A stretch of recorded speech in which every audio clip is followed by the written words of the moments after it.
Namaste students, welcome back to English class. Today we are going to read about the fourth chapter, that is everything I need to know I learned in the forest. The writer is Vandana Shiva. I am just going to read about Vandana Shiva from your textbook. I hope you have your textbook open.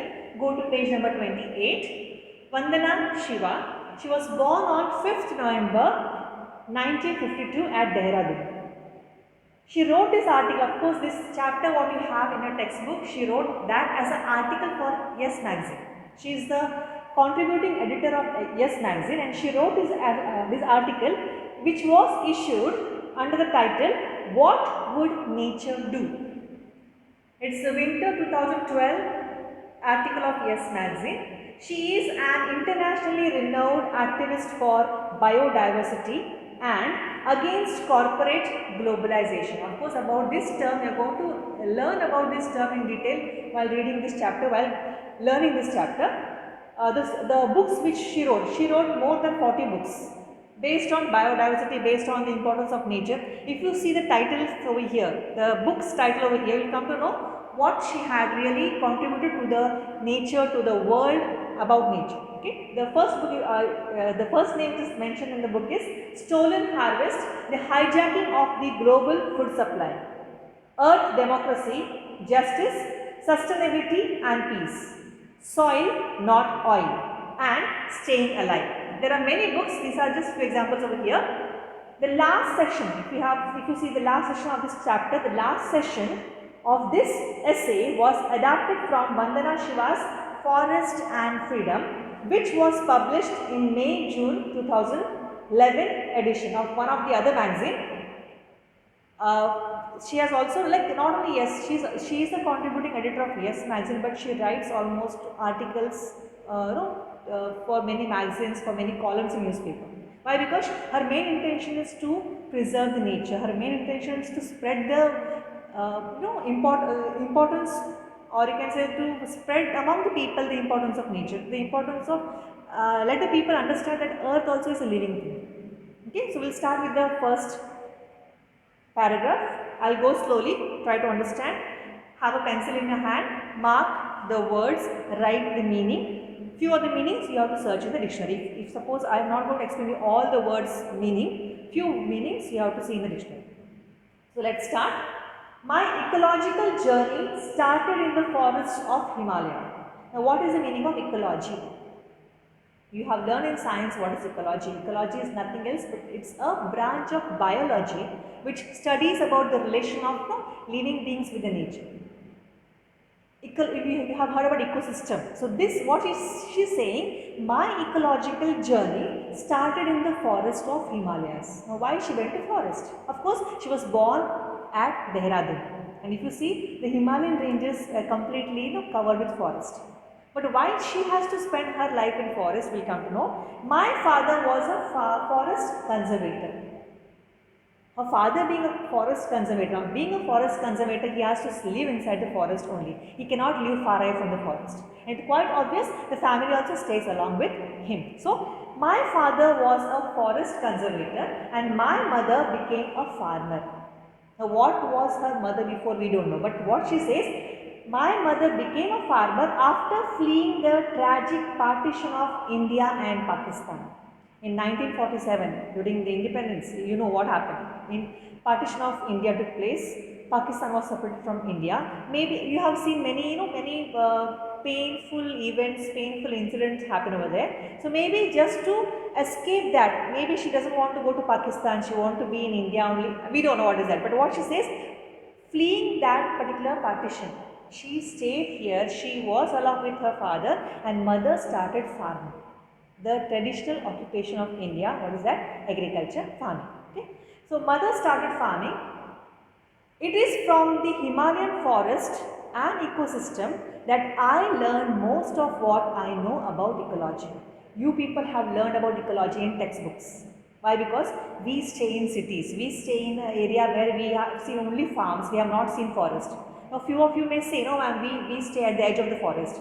Whatever it is, but you are, no, only those people are connected. Others, 50%, 75% of the population is not at all connected with the forest. So she is saying, I got the chance to be in the forest and learn ecology naturally. A practical knowledge she got about ecology. The songs and poems our mother composed for us were about trees, forest and India's forest civilization. If you remember, now of course you have mobiles. You on the mobile you get all film songs. None of you are aware of the folk songs. None of you are, no, you don't even love to listen to folk songs. You just want Western music, you want Indian, no, or Bollywood, Hollywood songs. But in being in a forest, it's quite obvious in those days. She was born in 1952. In those days, mobile was not there, no technology was there.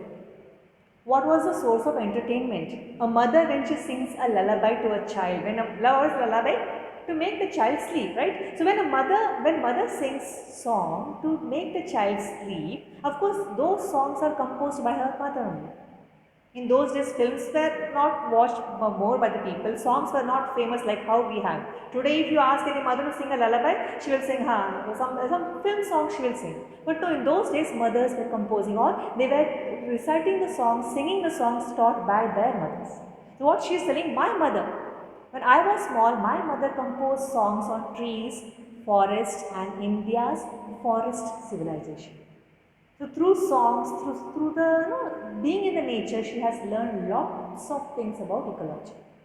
I hope the first paragraph is clear to you. Next one, second one.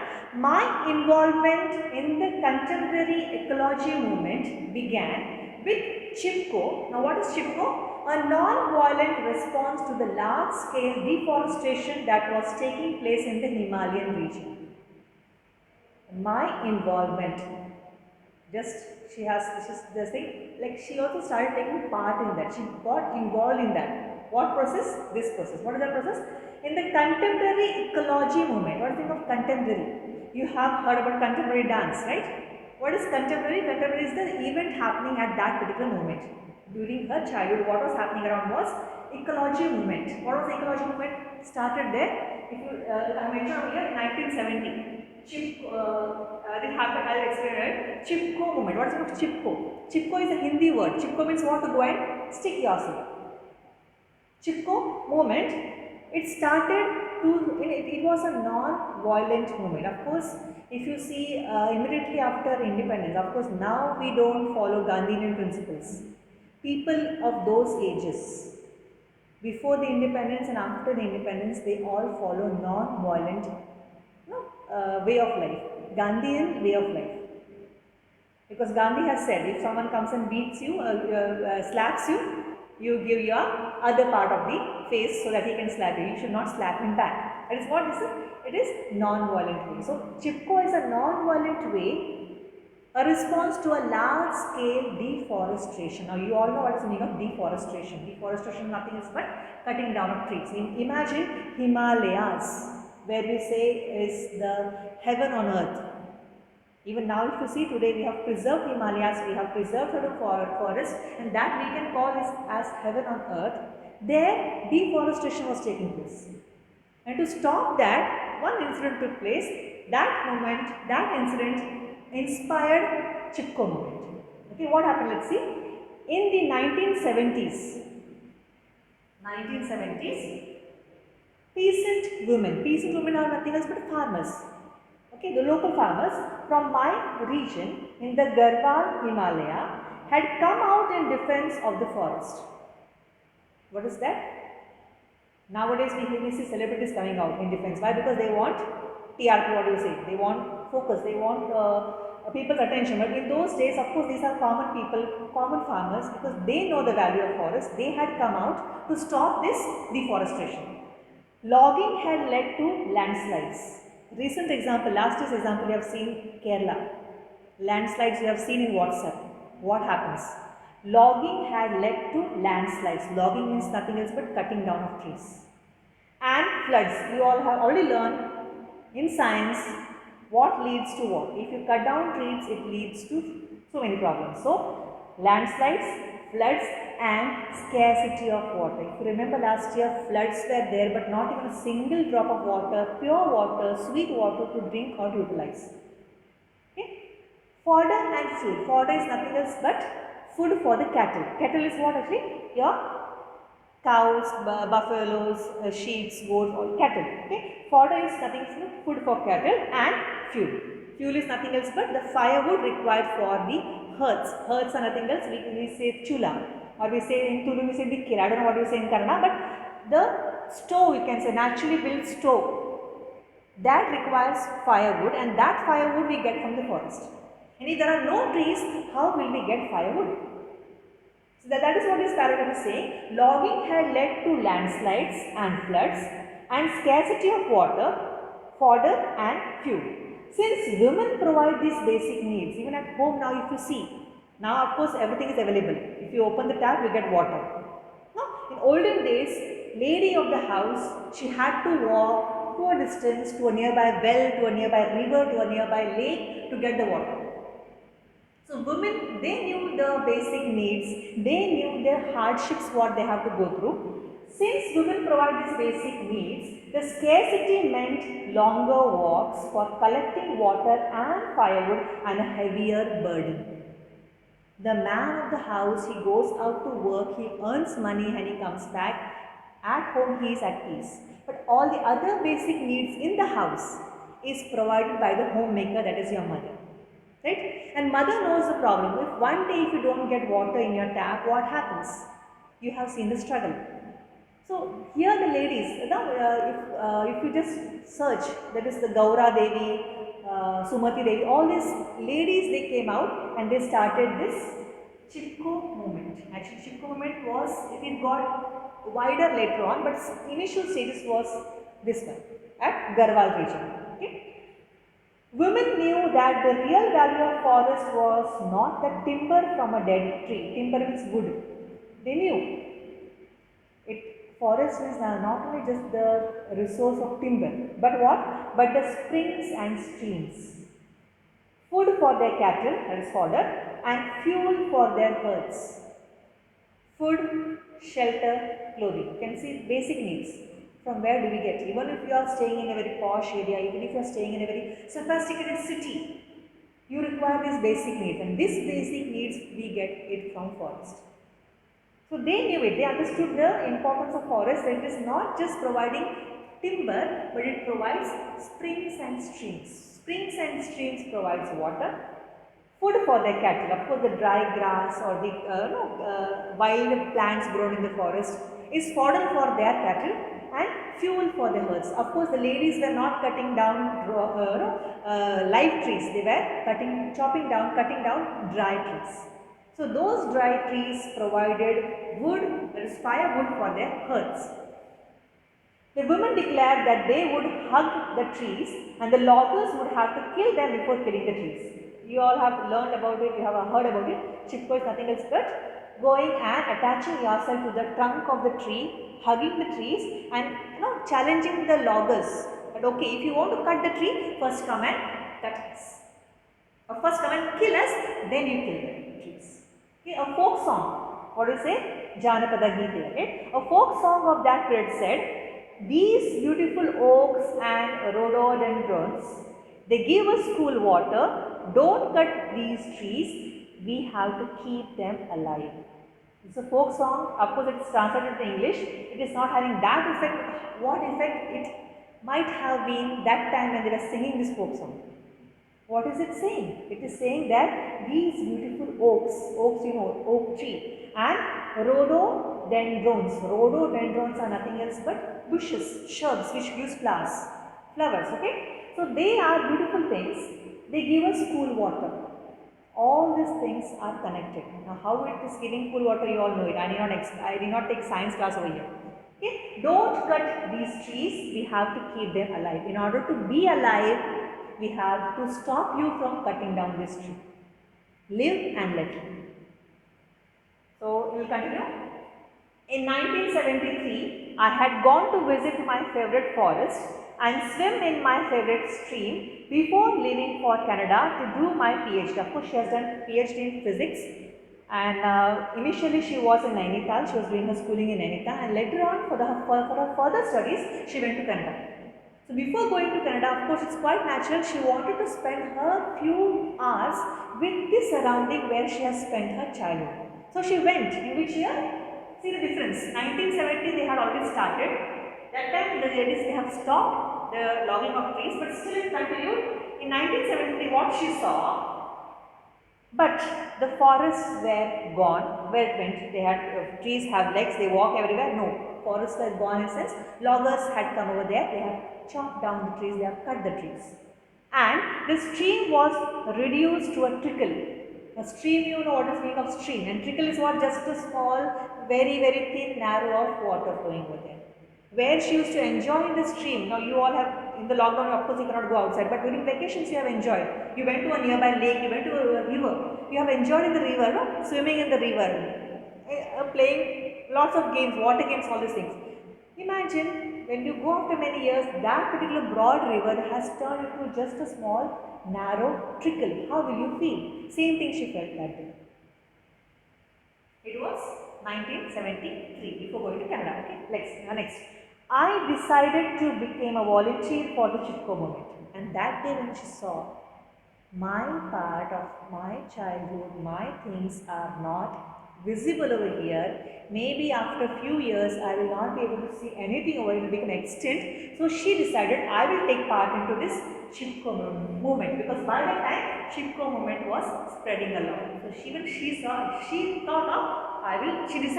that I will be a part of this Chipko movement.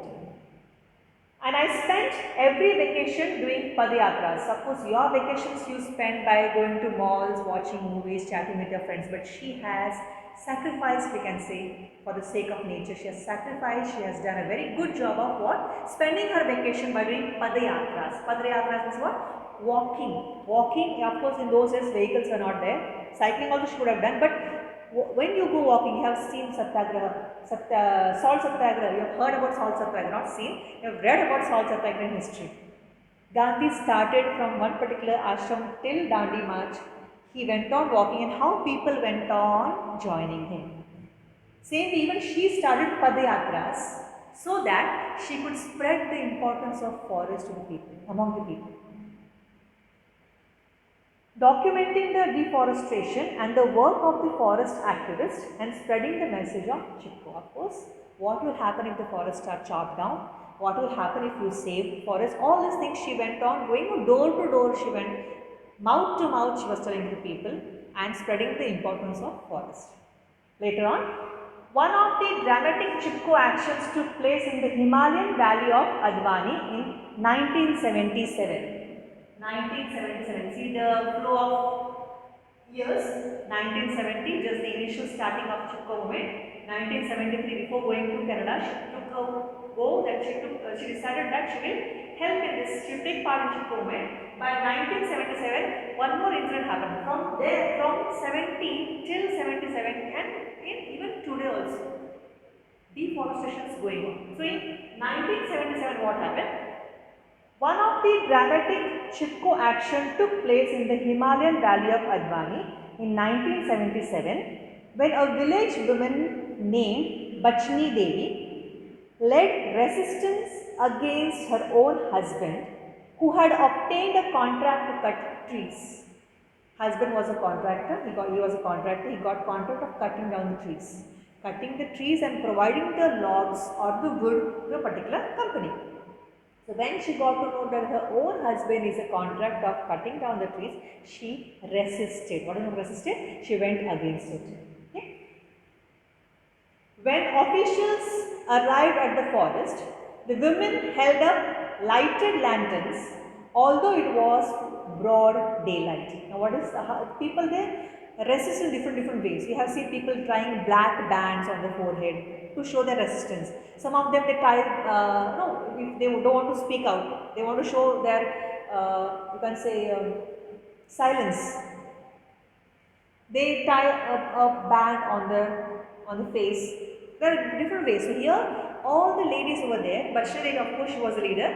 All the ladies, they came out with a lantern, and that too a lighted lantern. Now, what is the need of having a lighted lantern in their hand? The forester asked them to explain. The woman replied, "We have come to teach you forestry." By having a lighted, it's a symbol of what? Light is a symbol of brightness, light is a symbol of wisdom, light is a symbol of knowledge. So So we, by having a lighted lantern in our hand, we are teaching you what? Forestry. Okay? You foolish women, how can you prevent tree felling by those who know the value of the forest? Oh, you are teaching us the value of forest. We know the value of forest. Who is selling? The forester. He says you are teaching us the value of forest. We know better than you. Okay? Do you know what forest bear? You don't know what forest bear. Who is asking? The forester. They produce profit and resin and timber. This is the dialogue of the forest. The contractor, the person cuts and the contractors to log down the trees or cut down the trees. They give us profit. What profit they give us? Of course, you have learned about very precious sandalwood and all very precious trees are there. They cut those trees, they sell those trees and they get lots of money. So, forest gives them profit. Forest gives them resin. What is resin? Resin you might have seen, it's a sticky, thick substance. It's a hydrocarbon thing which we get from the trees. Even that gives you money. And timber. Timber is nothing else but wood for furniture, for construction. So what he is saying that you don't teach us what is forestry, you don't teach us what forest gives us. We know better than you what forest gives us. Forest gives us profit, forest gives us resin and forest gives us timber. So for that, all the ladies over there, they started singing a song. Of course, he is not listening. They started singing a song and protesting. What was the song? What do the forest bear? Soil, water and pure air. Soil, water and pure air sustain the earth and all she bears. The only way to resist them, they cannot go and punch at their face, all these things. Only way they could do was sing. All the ladies came together and started singing this. Simple. They are saying that for you, forest is giving what? Profit, resin and timber, but for us, forest is giving soil, forest is giving water, forest is giving pure air. And all these things are necessary. They are basic things for us to live in. To keep us alive, we should save this. What do the forests bear? Soil, water and pure air. Soil, water and pure air sustain the earth and all she bears. So this was regarding about how the Chipko movement started, how she got inspired by the Chipko movement. We'll go on to the next paragraph. You have to pay attention. Beyond monocultures. Now what is monoculture? Monoculture is nothing else but cultivating typical type of crop in one typical land, or you can say only one type of crop is cultivated on a piece of land. There is no cycling, there is no cultivating other crops, only one type of crop planted there for years and years. Now, you are science students, you are commerce students, you know about what are the side effects. Right? So, beyond, that's what going beyond monoculture, that is what she is insisting. From Chipko, I learned about biodiversity and biodiversity based living economics. Now what is biodiversity? You have learned in biology. Each and every small insect or each and every small creature, species on this earth takes part in this ecosystem, takes part in maintaining the level ecosystem of this earth. You can say any small part. Example, if you say last year in 2000, I think 4, we had tsunami and lots of coastal areas were affected. Tsunamis were occurring in past also, tsunamis will occur in future also. But what are we doing? We are disturbing the eco-balance, we are disturbing the ecosystem. You might have heard about Sundari Bans in West Bengal. You might have heard about Kandel, the shrubs which grows along the seaside. Those shrubs helps the tides from reaching on the land or eroding the soil or sand on the beaches. What are we doing? We think those are weeds, those are wild plants, we go on cutting it down, we go on clearing it. Why? Because we want a beach facing resort. No, we are making the changes, we are destroying the nature, we are imbalancing the ecosystem. So biodiversity is nothing else but understanding the importance of each and every creature, each and every species from very microorganisms also, from them till the biggest one, largest one. Each and every one has a part in this, and they have a right to live on this earth. That is what biodiversity. You should understand that. And biodiversity based living economics. Living economics is what? What is economics? The things which you are using now, from where do we get? We are producing it. No? Like one more example I will give you. These organisms, they have a very important work of capturing energy. Capturing energy, helping the food production, growing also, at the same time decomposing. Now all these things. Even if you see a small bee, what job it does? From one pollen, flower, from one pollen, what do you say, pollination. From one flower it flies and goes and sits to some other. What takes place? Pollination takes place. So, if we don't value this biodiversity, of course it's going to harm us. And today if you see, we are seeing the consequences. During this COVID lockdown, when everything was stopped, we got the chance to introspect. We realized, yes, we were going far away from the nature, and many of the people, those who have lost job in the cities, they are going back to their villages now. They are turning back to agriculture. They are turning back to some natural things which is available in the nature. They are conserving the nature also, and they are utilizing the nature for economics. Okay. The protection of both has become my life's mission. Now, your mission may be like becoming a CA or becoming a doctor, engineer. But of course, what was her main mission is what? To protect both. What is that? Biodiversity and biodiversity based economics. As I described in my book, Monocultures of the Mind, the failure to understand biodiversity and its main function is at the root of the impoverishment of nature and culture. We are already experiencing it. If we don't take care of the biodiversity and its importance, how it's going to affect our culture also, plus at the same time nature. Impoverishment means what? Poor condition. Okay. The lessons I learned about biodiversity in the Himalayan forest, I transformed to the protection of biodiversity on our farms. Whatever I have learned in the forest, that same knowledge I transferred here. Where? In the farms. How? I started saving seeds from farmers' field and then realized we needed a farm for demonstration and training. What she started? She started, of course, when she was going on Padayatras and meeting people. She got to know more about this farming and seeds and all those things. So what idea came to her mind? Why don't I save those seeds? And she started preserving those seeds. But only preserving seeds is enough? No. Now as you have got the seeds, you need to plow it, you need to cultivate those seeds. So now she wanted a farm to cultivate those seeds in the farm. Thus, Navadhanya farm was started in 1994. In 1994, Navadhanya farm was started in Doon Valley in the northern part, northern part of India, located in the lower elevation Himalayan region of Uttarakhand province. Where is it? In the Uttarakhand province, Doon Valley is there. There she started her Navadhanya farm. What is that? Whatever seeds she had collected, she started sowing it and growing it. Today we conserve and grow 630 varieties of rice. If you go to a shop or if you go to a mall where you go to buy grains, how many types of rice you see over there? Hardly 6 or 7 types. Basmati rice, Sona Masuri rice, Kolam rice, your boiled rice. You can count those varieties in your hand, on your fingertips, right? But here what she says is, they have till now, or of course till then, not now, 630 varieties of rice and 150 varieties of wheat and hundreds of other species. We practice and promote a biodiversity intensive form of farming.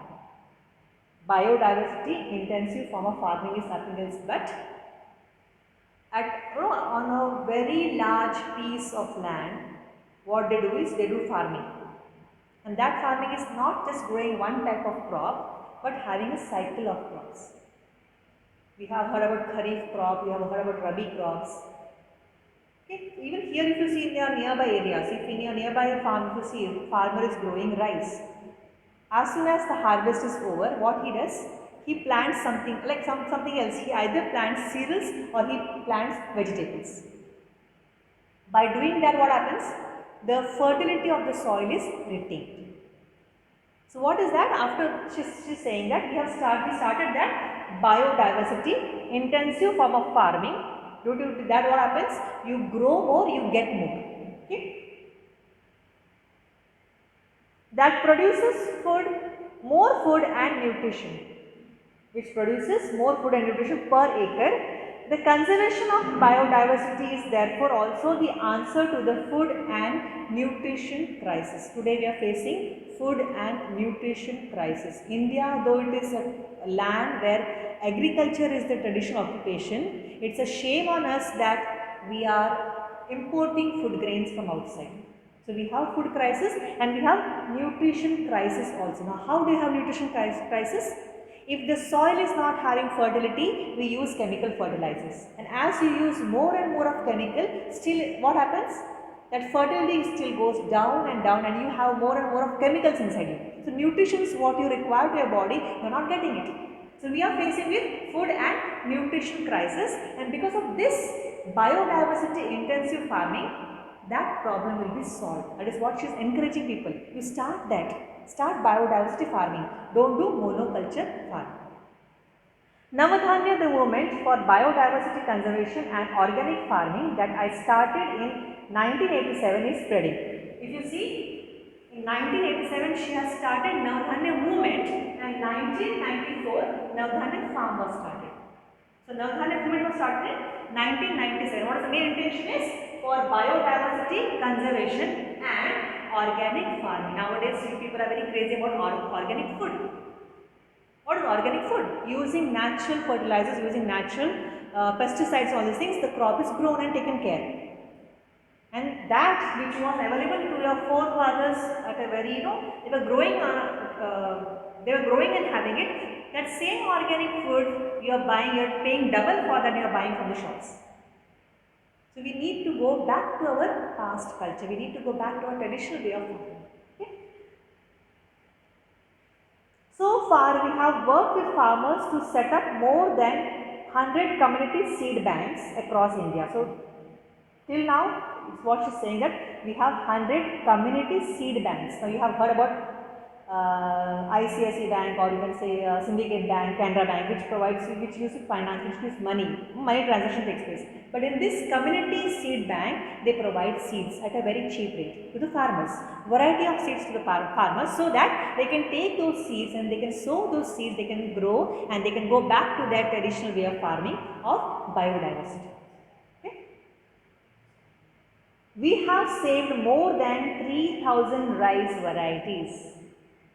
3,000 rice varieties have different nutrition quality. We know that about it. We also help farmers make a transition